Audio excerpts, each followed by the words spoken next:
युस्लिह लकुम व यग़फिर लकुम ज़ुनूबकुम व मन युतिइल्लाह व रसूलहु फ़क़द फ़ाज़ फ़ौज़न अज़ीमा। सदक़ल्लाहुल अलियुल अज़ीम। सलवात पढ़ें मुहम्मद व आले।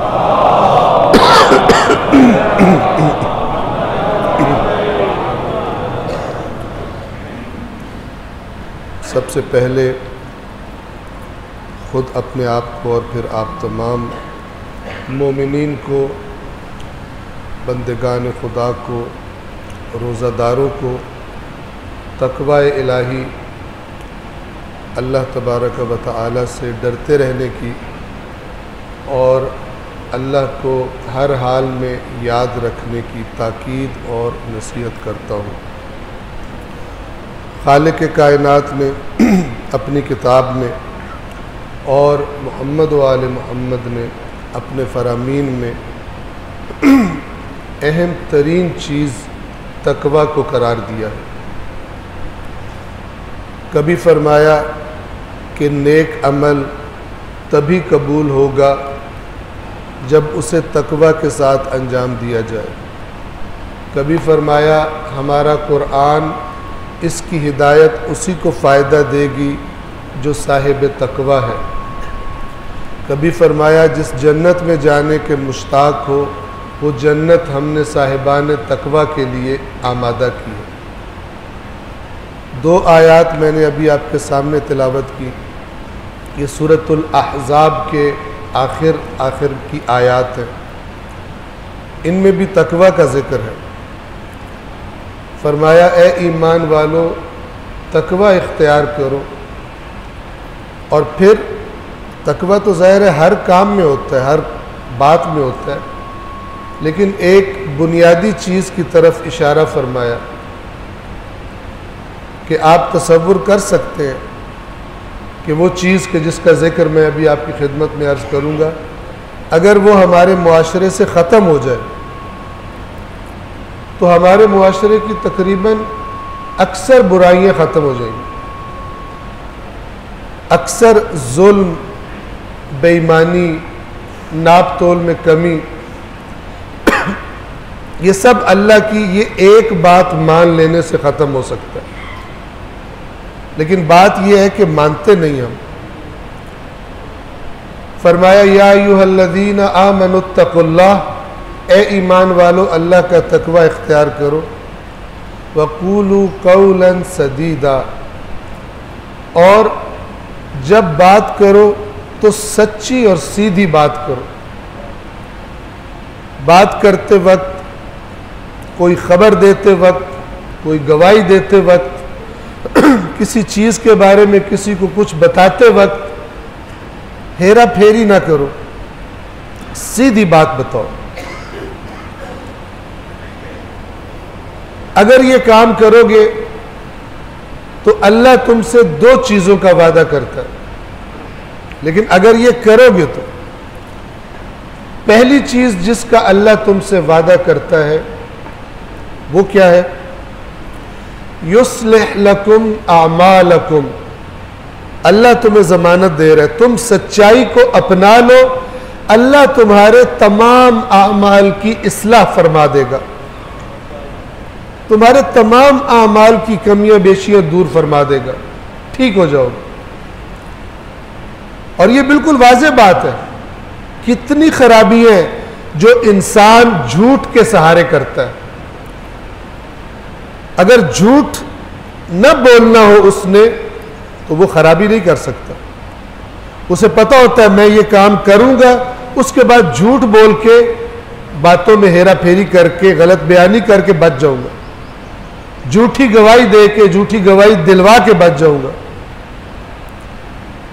बस अगर तकवा इख्तियार करोगे और सच्चाई को अपना लोगे तो अल्लाह तुम्हारे आमाल की इस्लाह फरमा देगा। और दूसरा हदिया कि ज़हनों में सवाल आए कि आइंदा आमाल की तो इस्लाह हो जाएगी, लेकिन इस सच्चाई को अपनाने से पहले जो गुज़श्ता खराबियां हो चुकी हैं उनका क्या बनेगा?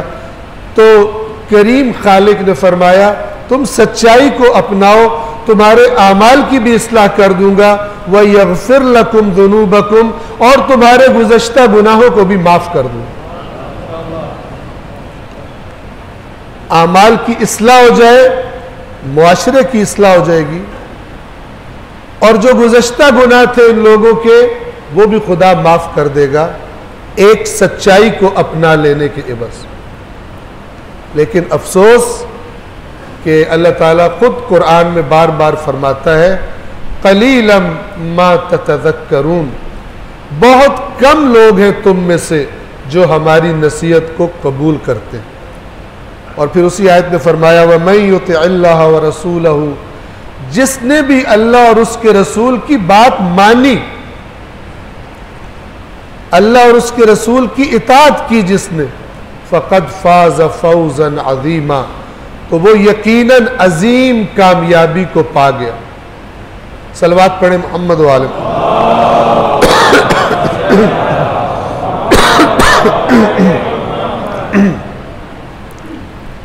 हम अल्लाह के फजल करम से और उसकी दी हुई तौफीक से ऐसे महीने के अय्याम गुजार रहे हैं जिसको अल्लाह ने अपना महीना करार दिया।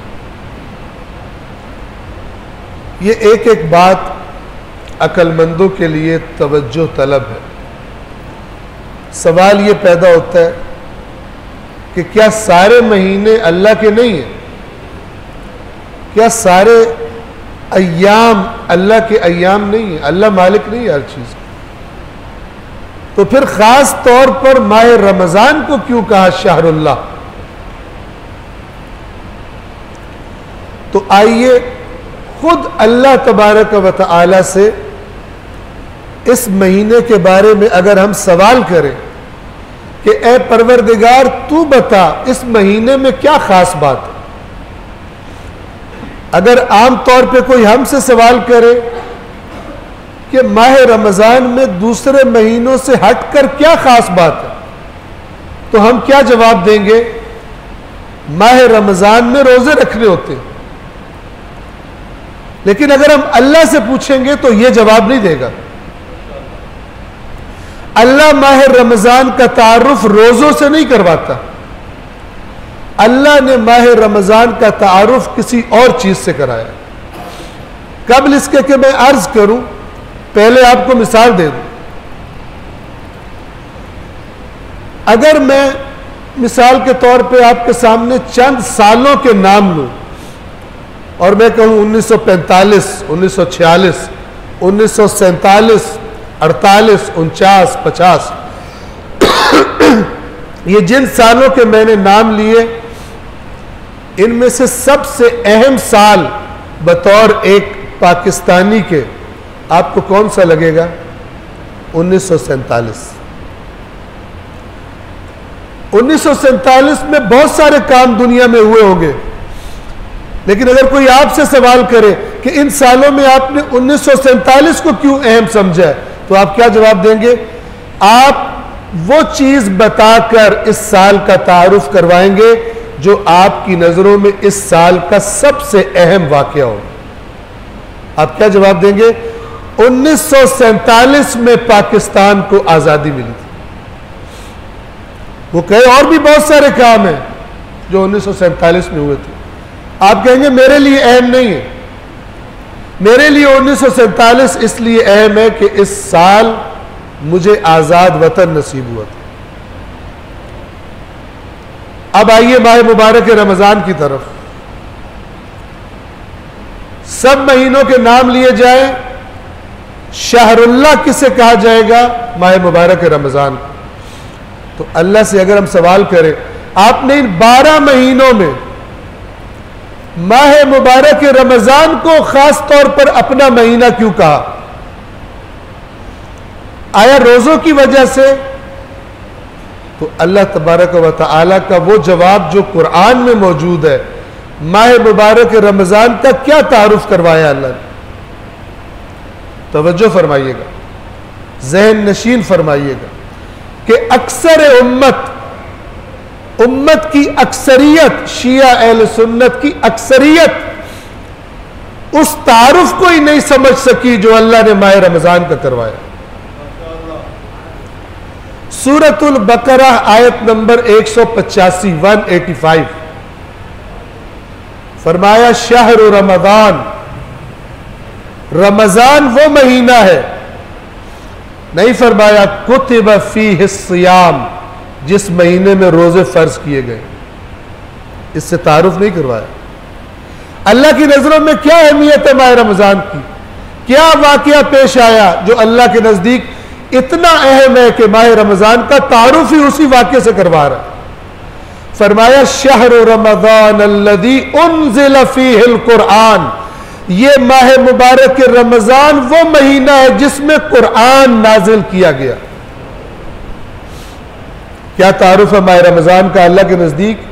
क्या अहम तरीन चीज है, क्या अहम तरीन वाकया है माह रमजान के अंदर जिसकी वजह से माह रमजान को अजमत मिली है? असल सबब अजमत माह रमजान की, फरमाया इस महीने में कुरआन नाजिल किया गया।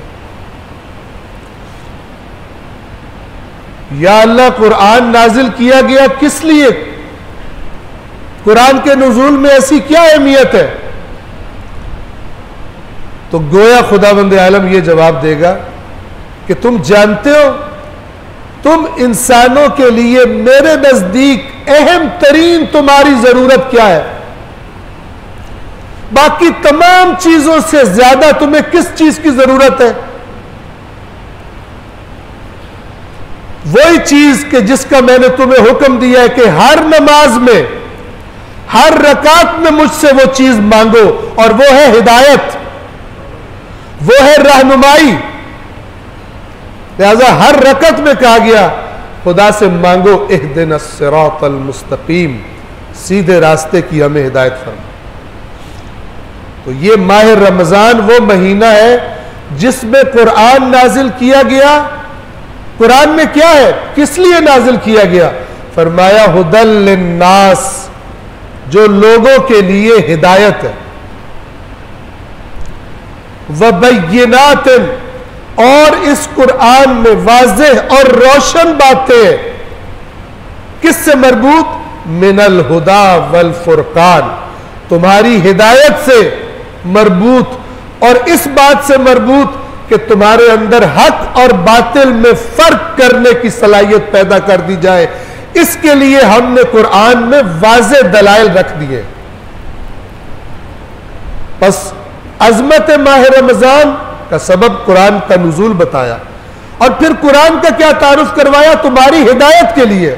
आप मुझे बताइए, साल के दूसरे महीनों से ज्यादा इस महीने में कुरान की तिलावत की जाती है या नहीं की जाती? बाकी तमाम महीनों से ज्यादा मुसलमान इस महीने में कुरान की तिलावत करते। लेकिन अल्लाह ने क्या फरमाया? कुरान नाजिल किया गया किस लिए? अल्लाह ने नहीं फरमाया। देखें, आप खुद जानते हैं, मैं आपसे सवाल करता हूं कि आया जो कुरान का तारुफ अल्लाह फरमा रहा है कि मैंने कुरान किस लिए नाजिल किया है, आज इस महीने में उम्मत की अक्सरियत कुरान की तिलावत कर रहे हैं, लेकिन अक्सरियत उस नीयत से तिलावत नहीं कर रहे जो कुरान का हदफ और तारुफ अल्लाह करवा रहा है। तिलावत किए जा रहे हैं, अहम है अपनी जगह पर अरबी जुबान में तिलावत उनके लिए जिनकी जुबान अरबी नहीं है, अहम है, कोई शक नहीं।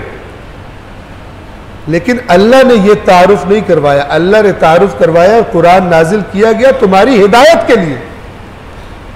लेकिन इस उम्मत की अकल का अंदाजा लगाए, इनकी किस तरह तरबियत की गई है, इस बात की तरफ तवज्जो फरमाए कि अक्सरियत कुरान की तिलावत कर रही है, लेकिन उस मकसद के साथ तिलावत नहीं कर रही जो अल्लाह ने इस कुरान का मकसद बताया, और वो है हिदायत। लोग पढ़ रहे हैं लेकिन इससे हिदायत हासिल नहीं कर रहे। अल्लाह ने नहीं फरमाया शहरु रमजान अल्लज़ी उन्ज़िल फ़ीहिल कुरआन सवाबन लिन्नास, रमज़ान वो महीना है जिसमें कुरान नाजिल किया गया लोगों को सवाब देने के लिए, नहीं फरमाया। फरमाया हुदल लिन्नास, लोगों की हिदायत के लिए नाजिल किया गया है। लोगों ने हिदायत लेना गवारा नहीं किया और सवाब के पीछे दौड़ रहे, और सद दर सद बगैर समझे पढ़ने का सवाब, और जिस तरह अल्लाह ने कहा है हिदायत लेकर उस तरह पढ़ने का सवाब, आज जमीन का आसमान फर्क है। कई गुना ज्यादा हो जाएगा वो अजर और वो सवाब कि जब लोग कुरान को उसलिए पढ़ेंगे जब खुदा देखेगा कि जो मैंने इनको हिदायत के लिए दिया था उसी हिदायत को हासिल कर रहे हैं इस महीने में, माह मुबारक के रमज़ान से। आपसे रिक्वेस्ट करूंगा, आपसे दरख्वास्त करूंगा, अल्लाह ने, अल्लाह के रसूल ने, हमारे आइम्मा ने, सब ने वाहिद किताब जिसको पढ़ने की ताकीद की है वो कुरान है। वाहिद किताब, कोई दूसरी किताब नहीं जिसका नाम लिया गया हो अल्लाह की तरफ से, रसूल की तरफ से, आइम्मा की तरफ से। इस माह मुबारक रमज़ान में इरादा कर लीजिए कि हमारे आइम्मा ने जो अपने शियों की निशानियां बताई हैं कि उनमें से एक निशानी यह है कि हमारे शियों की पहचान होती है उनका कुरान पढ़ना। यानी लोग कहते हैं अगर कुरान पढ़ने का तरीका देखना है तो इनका देखो, इनसे सीखो।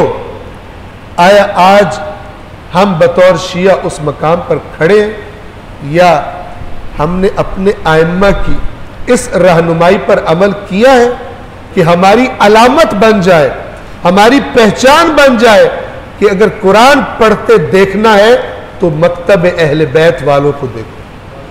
फरमाया हमारा शिया वो है जो हर रोज अल्लाह की किताब की कुछ न कुछ हिस्से की तिलावत करता है।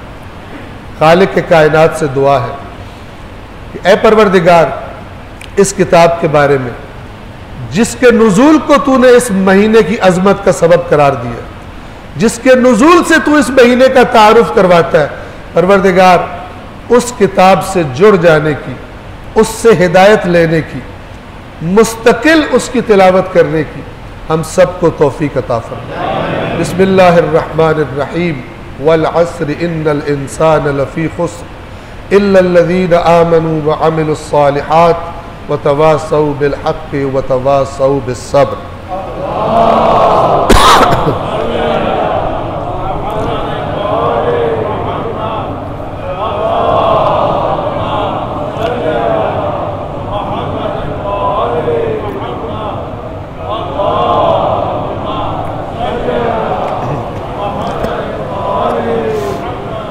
अऊज़ु बिल्लाहि मिनश शैतानिर रजीम।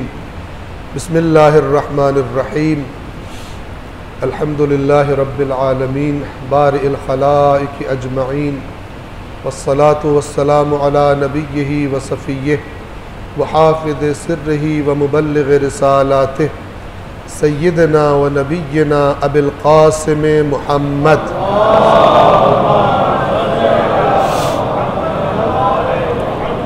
व अला अमीरिल मुअ्मिनीन अली इब्न अबी तालिब व अला फ़ातिमत अज़्ज़हरा सय्यदत निसाइल आलमीन व अलल हसन वल हुसैन सय्यदै शबाब अहलिल जन्नह व अली इब्न अल हुसैन व मुहम्मद इब्न अली व जाफ़र इब्न मुहम्मद व मूसा इब्न जाफ़र व अली इब्न मूसा व मुहम्मद इब्न अली व अली इब्न मुहम्मद वल हसन इब्न अली वल खलफ़िल क़ाइमिल महदीयिल मुंतज़र सलवातुल्लाहि व सलामुहु अलैहिम अजमईन।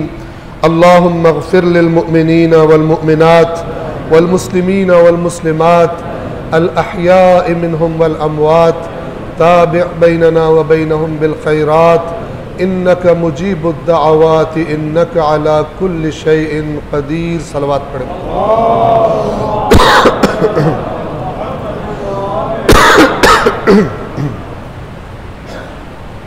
दूसरे खुतबे के आगाज़ में एक मरतबा फिर तकरार करता हूँ, ख़ुद अपने आप को और आप तमाम मोमिनीन को, बंदेगान खुदा को तक़वा इलाही और खौफ खुदा की ताकीद और नसीहत करता हूँ। खुद रोज़ा फ़र्ज़ करने का मकसद अल्लाह ने रोज़ेदार के अंदर तकवा पैदा करना बयान फरमाया है। कितना अहम है तकवा। नहीं बताया, नहीं कहा कि मैं तुम्हें भूखा रखना चाहता हूँ, तुम्हें प्यासा रखना चाहता हूँ। फरमाया कि तुम्हारे अंदर अपनी ये भूख और प्यास के ज़रिए तुम्हारे अंदर तकवा को मजबूत करना चाहता हूँ, ताकि बाद में भी ये एहसास रोज़ा तुम्हारे अंदर पैदा कर जाए कि जब अल्लाह मना कर दे तो फिर वो काम नहीं करना, और जब अल्लाह कहे कि अब कर लो तो तब वो काम इंसान कर सकता है। एक दो नुक्ते आप नमाजियों की खिदमत में अर्ज़ करना चाहूँगा, ख़ास तौर पर वो नमाजी के जो बाहर उस तरफ बैठे हैं जिस तरफ ख़वातीन ने भी नमाज़ पढ़नी है।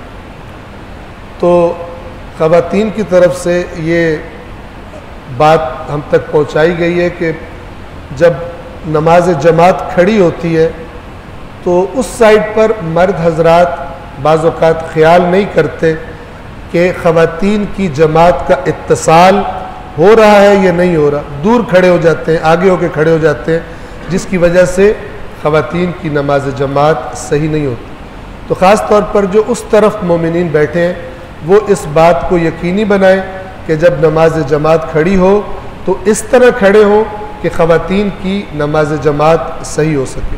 और इसके साथ साथ अर्ज़ कर दूँ, ये तमाम नमाज को अहमियत देने से मरबूत बातें हैं, इकामा सलात से मरबूत बातें हैं कि बाज़ अफराद वो जुमा के बाद नमाज असर को फुरादा पढ़ लेते हैं और फिर ये देखने में आता है कि जब असर की जमात खड़ी होती है तो वो सफ़ों के दरमियान से निकल के चले जाते हैं, कि जो यकीनन बेअदबी है, आदाब मस्जिद और आदाब नमाज जमात के ख़िलाफ़ है। तो अगर आप, सबसे पहले तो बेहतरीन बात है, नमाज जमात का सवाब कई गुना ज़्यादा है नमाज फुरादा से, जमात में शिरकत करें।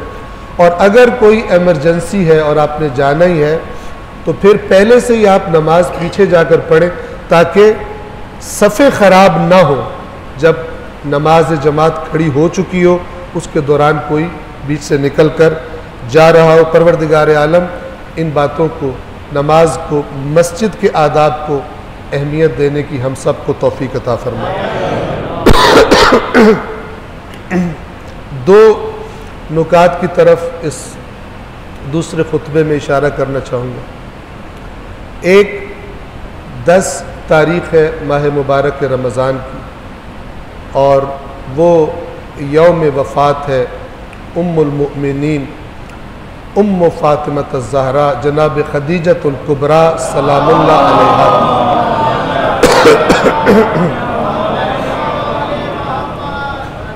इस बीबी की ज़िंदगी एक नमूना है, बन सकती है जो इस बीबी की ज़िंदगी पे गौर करे, अल्लाह के पास करीब तरीन दर्जात पाने के लिए।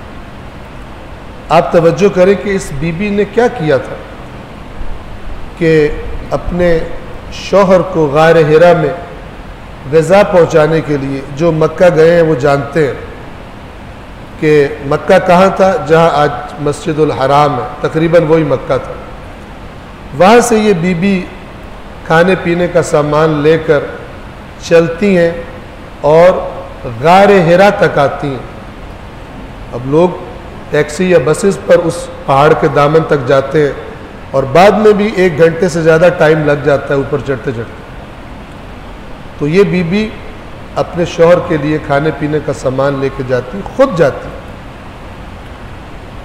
और इसी तरह एक मर्तबा जब आ रही थी, अभी पहुंची नहीं थी, तो रिवायत के मुताबिक जिब्राइल नाजिल हुए और आकर अल्लाह के नबी को सलाम किया और फरमाया कि अल्लाह ने एक पैगाम दिया है, और वो पैगाम ये है कि अभी कुछ देर तक आपकी ज़ौजा खदीजा आपके पास आ रही है गार हिरा में। अल्लाह फरमा रहा है कि जब खदीजा आपके पास पहुँचे तो खदीजा को अल्लाह का सलाम पहुंचाइए। कहिएगा कि बीबी आपके लिए आपके खालिक ने सलाम भेजा है, आपको सलाम किया। एक पहलू जो बहुत नुमाया है वो है बीबी का इंतखाब का मेयार। अमीर है, मालदार है, मक्के के मारूफ तरीन ताजरों में शुमार होता है, लेकिन इस तिजारत के तकाजे भी पूरे किए। जो माल बाप से विरासत में मिला था उसे कई गुना बढ़ा दिया, लेकिन इस सारे एक प्रैक्टिकल काम के बावजूद ताहिरा के लकब से उस पलीद मुआशरे में जानी जाती थी। यानी ये खातून जो तिजारत कर रही है, लेकिन उनकी हया की वजह से, उनकी इफ्फत और पाकदामनी की वजह से उस निजास्तों से भरे हुए मुआशरे में लोगों ने ताहिरा का लकब दिया, यानी पाक खातून। मामूली बात नहीं। और फिर इन खुसूसियात की वजह से माल भी और सीरत भी मक्का के बड़े बड़े सरदार रिश्ता भिजवाते हैं कि हम आपसे शादी के ख्वाहिशमंद हैं, लेकिन बीबी किसी को हाँ नहीं करती।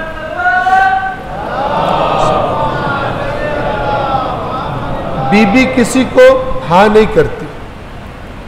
और नजर इंतखाब जिस हस्ती पे पड़ती है, दुनियादारी के एतबार से वो एक गरीब इंसान है, माल नहीं है उनके पास। उस मुआशरे की निगाह में वो एक महरूम इंसान है, जिसके बचपन में ही, जिसके दुनिया में आने से पहले ही बाप का साया सर से उठ गया। ये उस मुआशरे में ऐसे शख्स को बड़ी बुरी निगाह से देखा जाता था, बड़ी बदसलूकी की जाती थी। बीबी की निगाह उन पर जाकर पड़ती है, और फिर यह भी नहीं करती, खुद एक मुनासिब मौके पर अपनी इस ख्वाहिश का इजहार कर देती है रसूलुल्लाह से, और फिर अपना सारा माल मोहम्मद मुस्तफ़ा के कदमों में निछावर कर दिया।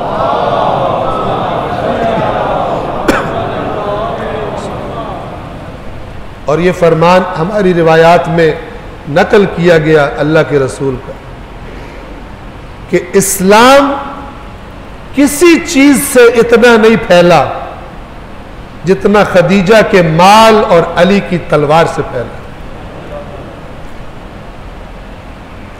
परवरदिगार आलम इन अय्याम में जनाब खदीजतुल कुबरा की सीरत की तरफ तवज्जो करने की, उनकी कुर्बानियों की तरफ, उनके ख़ानदान की तरफ, क्या नस्ल अता की अल्लाह ने इस बीबी से रसूलुल्लाह को, कौन सी नस्ल अता की अल्लाह ताला इस तरफ तवज्जो करने की और इनकी सीरत अपनाने की हम सबको तौफीक अता फरमाए। दूसरा अहम नुक्ता, और भी बातें हैं लेकिन चूँकि वक्त नहीं है आपकी खिदमत में अर्ज़ करना चाहूँ, वो हमारे वतन अज़ीज़ पाकिस्तान के मौजूदा सियासी हालात।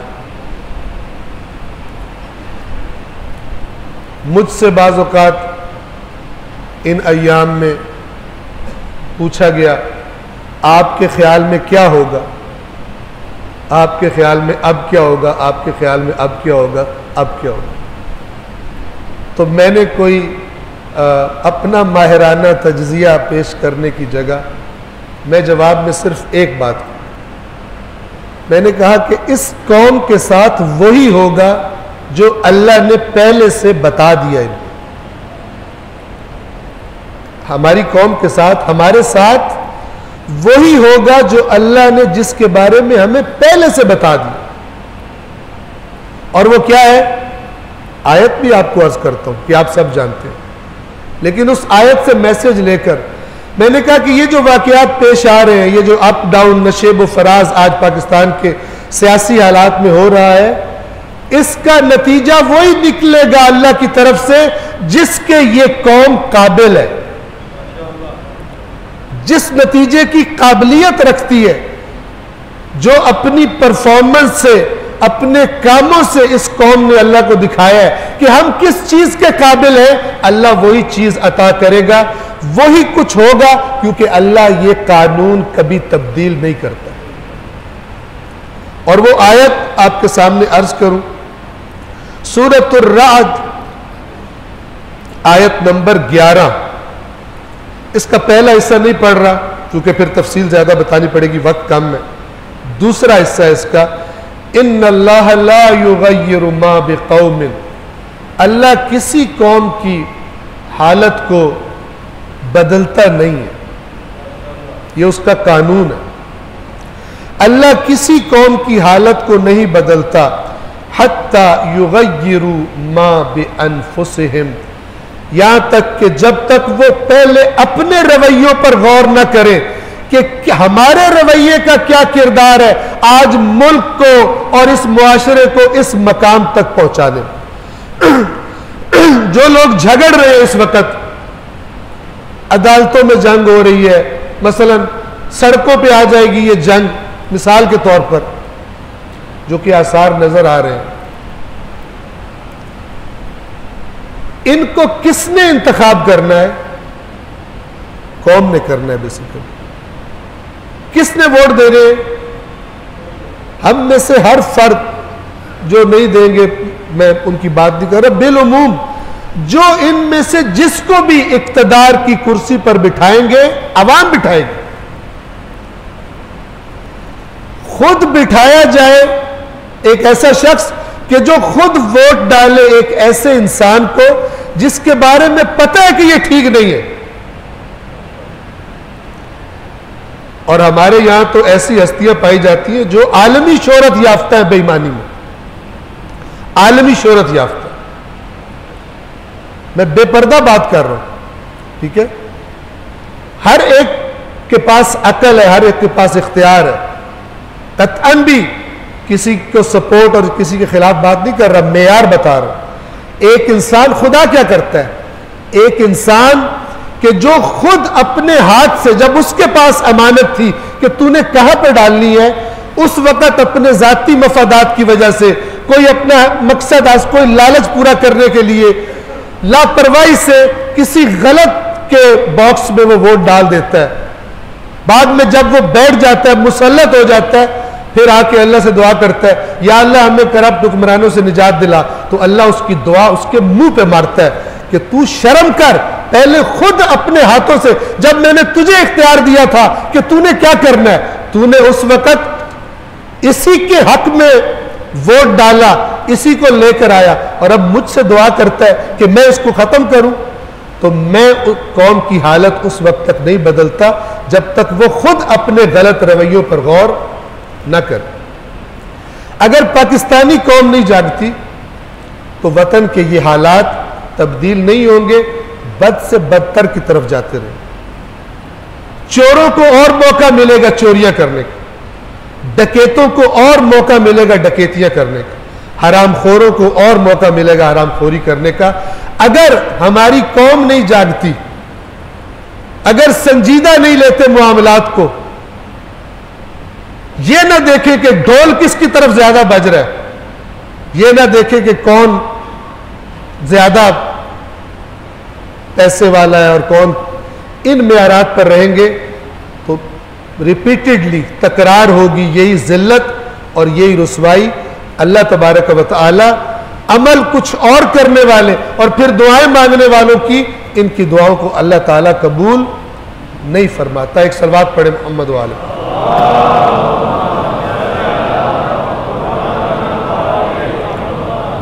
परवरदिगार से दुआ करते हैं, ए परवरदिगार, इस मुबारक महीने में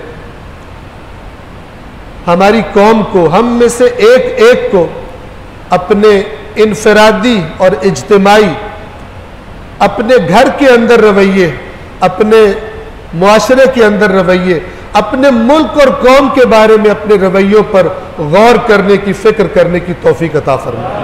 परवरदिगार, अपनी किताब में तूने हमारी इस्लाह के लिए और हिदायत के लिए जो बातें बताई हैं, उनकी तरफ तवज्जो करने की और उनको अपनी जिंदगी में लागू करने की और नाफिज करने की हम सबको तौफीक अता फरमा। बिस्मिल्लाहिर्रहमानिर्रहीम कुल हुवल्लाहु अहद अल्लाहुस समद लम यलिद वलम यूलद वलम यकुल लहू कुफुवन अहद सदक़ल्लाहुल अलीयुल अज़ीम। अस्सलामु अलैकुम व रहमतुल्लाहि व बरकातुहू।